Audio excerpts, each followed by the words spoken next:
бесценный экспонат, это бесспорно.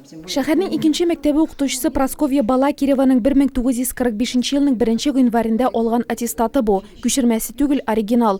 Мәктәп музеенда мондый уникаль экспонатларны тагы да табып була. Әйтик, 1956 елда бастырылган тарих дәреслеге, сугыш башланган елны нәшр ителгән фәлсәфи сүзлек, яисә мәктәп хезмәткәре алып килгән латин хәрефләре белән язылган истәлек дәфтәре. Һәр берсе артында кеше язмышлары. Действительно, очень мало освещается.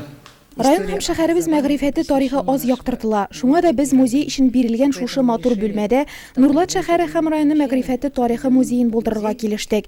Лукойл җәмгыятенең грантлар конкурсында җиңеп алган акчаларның бер өлешен нәкъ менә шушы музейны реконструкцияләү өчен тотарга уйлыйбыз. Киләчәктә Мәгариф һәм мәгърифәт музее дип аталачак башлангыч лицензияле мәктәп музее базасында булдырыла. Музейның советы эшләрне башлап җибәрер өчен җиһазлары бар. Бары кирәкле мәгълүмат туплау гына кыенрак. Сегодня нужна нам именно информация. Бүген безгә гимназия музеен танытыр өчен мәгълүмат кирәк түгел. Без бу заманча музейда барлык мәктәпләр турында мәгълүмат булсын иде дип тырышабыз.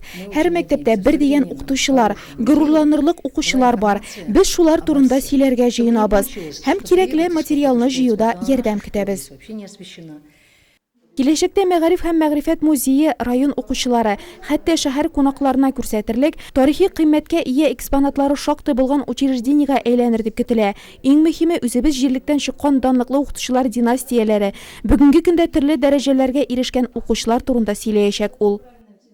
Мы сейчас думаем над научной концепцией. Без хәзер бу музейның фәнни концепциясе турында уйлыйбыз. Структурасы ниндирәк булачак? Бу бик катлаулы эш, һәм без тандемда эшләп бик әйбәт музей ясаячакбыз. Ул безнең Тибет музееның структур бүлекчәсе булачак. В тандеме мы